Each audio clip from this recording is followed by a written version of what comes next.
Beginilah detik-detik saat personil polisi dari Bareskrim Polri melakukan penggerebekan terhadap salah satu villa yang dijadikan sebagai pabrik narkoba atau laboratorium rahasia.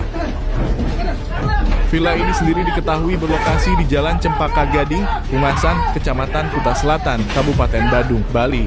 Dalam video terlihat personil polisi bersenjata lengkap mengepung villa tersebut. Pabrik narkoba itu sendiri diketahui memproduksi narkotika jenis hasis padat dan hasis cair.